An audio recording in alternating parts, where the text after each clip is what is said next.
Hello students, finally exam का जो final days है वो आ गया है और 30 तारीख को एग्ज़ाम है और आज 27 तारीख है। तो 67 बीपीएससी 2022 जैसा कि हम लोग सबको ही जानते हैं 30 तारीख को होने वाला है, वो भी एक पाली में ही होगा जैसा पहले डिसाइडेड था। तो मुझे उम्मीद है कि आप लोगों की जो तैयारी है वो पूरे ताकत के साथ, पूरे ज़ोर शोर के साथ चल रही होगी। तो ऐसे में ये वीडियो लास्ट मोमेंट्स के लिए है, स्पेशली उन स्टूडेंट के लिए जो न्यू है प्रिपरेशन में, जो पहली बार प्रिपरेशन कर रहे हैं या जो दूसरी बार कर रहे हैं, उनको बहुत ज़्यादा नॉलेज नहीं है, और उन लोगों के लिए भी है जो थोड़ा अंडर कॉन्फिडेंट अपने आप को महसूस कर रहे हैं, जिनको लग रहा है कि भाई पढ़े तो सब हैं लेकिन अभी एन मौके पे कुछ याद नहीं आ रहा है। तो ये वीडियो को आप अंत तक ज़रूर देखें, और चैनल पर नए हैं तो इसको सब्सक्राइब करें, वीडियो को लाइक करें, अपने दोस्तों के साथ शेयर करें। तो चलिए आगे बढ़ते हैं और हम जानते हैं कि इन लास्ट मोमेंट्स पर क्या नहीं करना चाहिए और क्या करना चाहिए। तो वीडियो को अंत तक ज़रूर देखें। तो क्या करने में जो पहला जो नंबर पे चीज़ आती है वो ये है कि फोकस ऑन योर स्ट्रेंथ्स, अपने स्ट्रेंथ पर फोकस करें। आपका जो भी सब्जेक्ट आपका स्ट्रेंथ है उस पर फोकस करें। आपको अगर ज्योग्राफी बहुत अच्छा लगता है तो आप उस पर फोकस करें, पॉलिटी अगर आपने अच्छे से पढ़ाई किया है तो आप उस पर फोकस करें। लेकिन जो एक ओवरऑल होता है वो होता है BSCH। बी से बिहार स्पेशल, एस से साइंस, सी से करंट अफेयर्स और एस से हिस्ट्री। ये चार अगर आपका अच्छा है तो मोस्ट प्रोबेबली आप 110 नंबर ला रहे हैं, क्योंकि 110 नंबर के आसपास का सवाल यहाँ से पूछता है। तो अगर आप ये करते हैं तो आपको 100 के आसपास नंबर आएगा। उसके बाद फिर आपको जो सवाल नहीं आते हैं, सपोज मैथ्स के सवाल नहीं आते हैं, पॉलिटी के सवाल नहीं आते हैं, या जो भी सवाल आपको नहीं आते उसमें आप तुक्का तगाजा भी मार सकते हैं। तो पहला चीज़ जो आपको फोकस करना चाहिए वो अपने स्ट्रेंथ पर फोकस करना चाहिए, जो आपका स्ट्रेंथ है। और अगर आपको डर लग रहा है कि भाई स्ट्रेंथ तो समझ में नहीं आ रहा है क्या है नहीं है, तो मेरा कहना होगा कि आप इन चारों विषय पर विशेष फोकस करें और अच्छे से, और अपने लास्ट मोमेंट पे ना अपने फोकस को बहुत लिमिटेड रखिए। ज़्यादा मत फोकस कीजिए। ये नहीं कि आप 8 सब्जेक्ट पढ़ने बैठ गए तो आप नहीं पढ़ पाएंगे, आपको ज़्यादा डर लगेगा। तो उससे बेहतर है कि आप कम सब्जेक्ट पर फोकस करें और ज़्यादा बेहतर तरीके से, मतलब 10 बुक ना पढ़ के एक बुक को आप 10 बार पढ़ें। इस तरीके से अपने जो आपने हैंड रिटन नोट्स बनाए हैं, जो क्रिस्प अपने डिफरेंट प्लेसेस पे जो अपने सिनॉप्सिस बनाए हुए हैं, उसको आप बेहतर तरीके से ज़्यादा बार पढ़ें। वही आपको हेल्प करेगा और आपको ट्रस्ट करना होगा उन सब चीज़ों पे कि आपको यही पार लगाएगा एग्ज़ाम के दिन। तो अब बढ़ते हैं दूसरे नंबर के तरफ। एग्ज़ामिनेशन सेंटर जो है वो ऑलमोस्ट दूर ही दिया होगा अगर आप बॉय हैं। अगर आप लड़की हैं तो आपका होम सेंटर होगा। तो अपने एग्ज़ामिनेशन सेंटर पे आप 8 से 9 बजे तक पहुंच जाएं, क्योंकि 10 बजे से आपका ऑफिशियल एंट्री शुरू हो जाएगा एग्ज़ामिनेशन में और 11 बजे वो एंट्री बंद हो जाएगी। तो लास्ट मोमेंट पैनिक को अवॉइड करने के लिए आप 8 से 9 बजे तक अपने सेंटर पे पहुंच जाएं। अगर आपका डिफरेंट सिटी में है, ज़्यादा दूर है, तो आप एक दिन पहले चले जाएं। अगर 50-100 किलोमीटर के रेडियस के अंदर में है तो आप उस दिन सुबह में भी जाएं, लेकिन कोशिश करें कि आप समय से पहुँचें और आपके पास हाथ में 1-2 घंटा समय हो, ताकि अगर इन केस कभी लेट भी हो जाए, जाम लग जाए या कुछ भी हो जाए इस तरीके का जो अनअवॉइडेबल चीज़ है, तो वहाँ पे आपको थोड़ा सा हाथ में समय रहेगा तो आप पैनिक नहीं करेंगे। उससे क्या होगा कि अगर आप पैनिक करते हैं लास्ट मोमेंट पे तो आपका एग्ज़ामिनेशन पे असर होता है। तो मेक श्योर आप ये करें। साथ ही आप कमेंट बॉक्स में ये ज़रूर बताएं कि आप लोगों का सेंटर कहाँ है, आपका होम टाउन कहाँ है और आपका सेंटर कहाँ मिला है, कितना दूर है आपके घर से, तो ये भी ज़रूर बताएं। अब बढ़ते हैं थर्ड नंबर की तरफ। अपने साथ आप कुछ एक्स्ट्रा पेन लेकर के जाएं।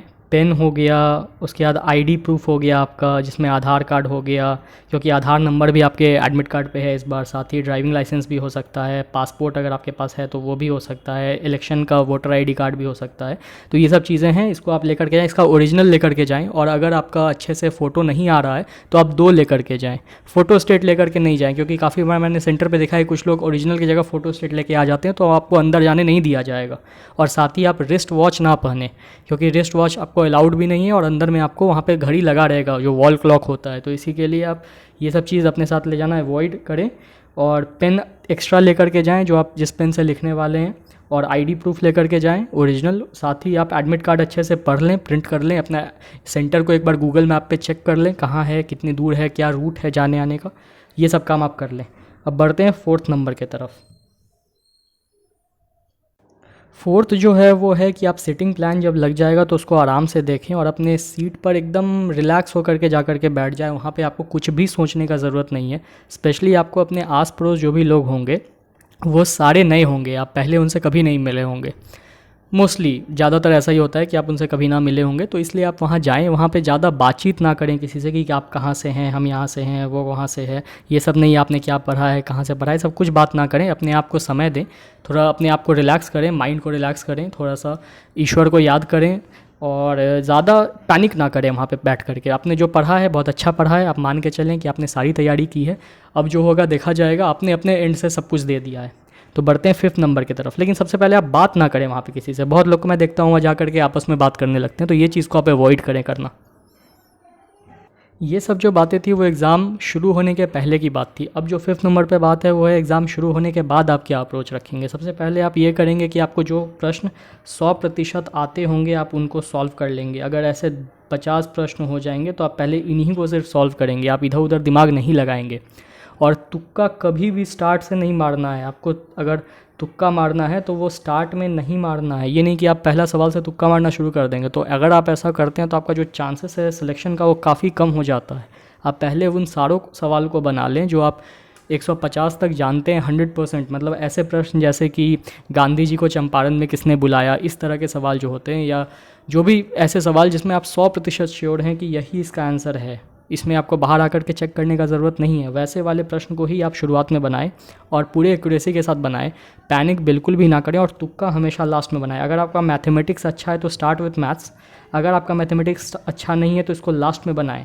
और तुक्का कभी भी मारे तो बी और सी ऑप्शन इसी में मारें। ये नहीं कि ई ऑप्शन में मारने लग गए। ई ऑप्शन बहुत कम सही होता है, मैक्सिमम 10, उससे ज़्यादा नहीं होता है। तो आपको जब भी कुछ करना है तो जोड़ घटाव कर लीजिए, कौन सा ऑप्शन आपने ज़्यादा सही मारा है, सी मारा है या बी मारा है, उस हिसाब से जोड़ घटाव करके आप बी या सी पे अपना चांस लीजिए। उसके अलावा किसी और पे लेने का ज़रूरत नहीं। और ई पे तो विशेषकर, इस पे तो नहीं ही लेना है आपको। आगे बढ़ते हैं 6ठे नंबर पे। अब ये थोड़ा सा फ़नी है, लेकिन इसमें क्या है कि वहाँ पे क्या होता है एग्जामिनेशन में, एक तो बहुत सारे लोग होते हैं, बहुत सारे कलाकार टाइप लोग होते हैं, वो लोग आपस में क्वेश्चन आंसर पूछने लगते हैं, मतलब चीटिंग करने लगते हैं कि भाई इसका आंसर क्या होगा, उसका आंसर क्या होगा, मैथ्स बनाए हो, ये बनाए हो, वो बनाए हो, पूछने लगेंगे। तो वैसे केस में आप 100% मैं कहूँगा कि आप उनको आंसर बताएं, लेकिन गलत बताएं। क्योंकि आप तो एक तो जान पहचान है नहीं, उनका होना जाना है नहीं, कहीं आपने 1-2 सवाल बता दिए, उनको फ़ायदा हो गया तो क्यों फ़ायदा करना सामने वाले का। सवाल ज़रूर बताएं लेकिन गलत बताएं। अगर आपको पता है कि इसका आंसर ए है तो बोले कि ए तो होना ही नहीं है, बी होगा, सी होगा, कुछ भी बोल दीजिए, ई होगा, सी बोल दीजिए या ई बोल दीजिए, कुछ भी बोल दीजिए, बट उसको आंसर मत बताइए। क्योंकि अगर आप आंसर बता रहे हैं तो आप एक आदमी को 1 नंबर इंक्रीज़ करवा रहे हैं, आपको कुछ फ़ायदा नहीं हो रहा है, उसको हो जाएगा।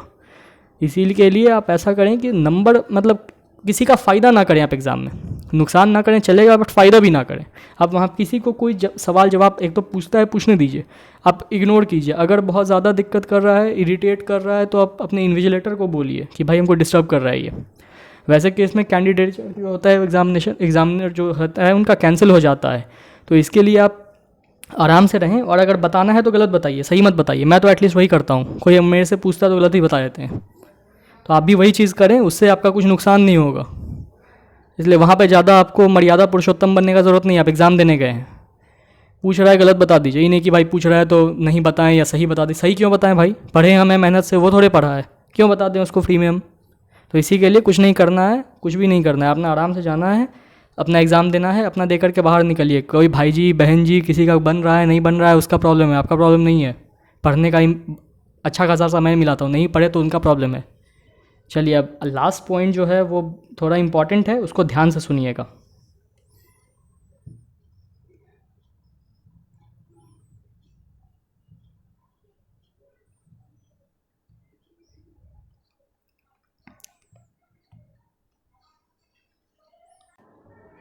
सबसे इम्पॉर्टेंट जो है वो अपने आप को हाइड्रेटेड रखना है। मतलब आप पानी पीते रहें, अपने आप को हाइड्रेटेड रखें। और क्योंकि आप जब भी हाइड्रेटेड रहते हैं आपका ब्रेन बहुत अच्छा फंक्शन करता है, तो आप पानी पीते रहें। अगर पॉसिबल हो तो चॉकलेट खा के जाएँ, और अपने साथ अगर पॉसिबल हो अंदर ले जाने देते हैं तो लेके भी जाएं। अगर नहीं ले जाने देते हैं तो एटलीस्ट बाहर खा करके पानी पी करके आराम से जाइए। उससे क्या होगा कि आपके शरीर में कार्ब्स अच्छे खासे मात्रा में रहेंगे, पानी रहेगा, तो आप हाइड्रेटेड रहेंगे, रिलैक्स रहेंगे, आप थकेंगे नहीं।